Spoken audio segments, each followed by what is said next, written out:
се върна от Париж, а преди това беше част от инициативи на ООН. Как се чувстваш след всичко това? Здравейте, много благодаря за поканата.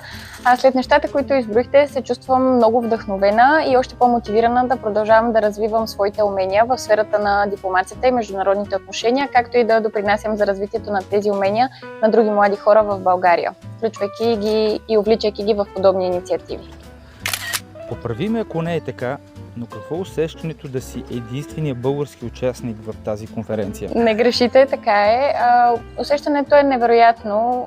Чувстваш, че си постигнал нещо значимо, което ще остави следа след теб, а което е всъщност и смисъла на нещата, които се стремя да правя. Винаги гледам да участвам в инициативи, които ще оставят отпечатък не само за мен, но и за определена общност и група от хора. И колкото по-голяма общност и група е това, толкова по-щастлива съм. Кое от обучението ти в Югозападен университет Неофит Рилски ти помогна най-много за тази конференция?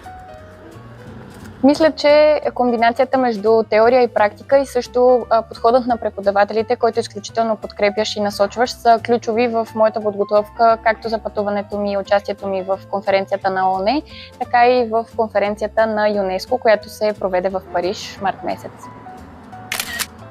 Ако някой се чуди дали да избере Югозападен университет Неофит Рилски, какво би му казала? Съвсем честно.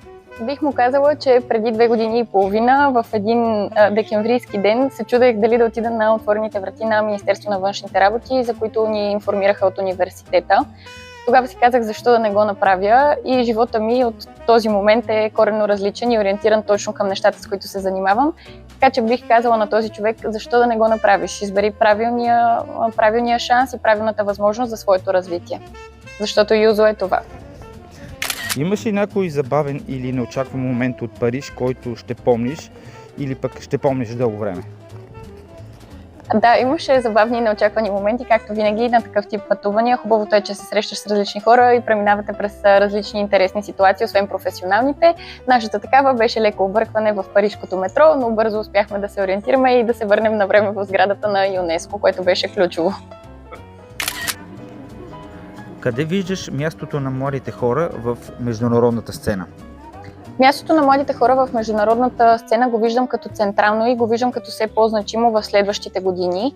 Както аз, така и други млади българи работим активно по редица теми, свързани точно с международните отношения и смятам, че държавата ни постига един значителен успех, защото когато аз бях в ООН декември месец по повод годишнината от присъединяването на страната ни, бях най-младият човек в сградата. Това е показателно и наистина ключово.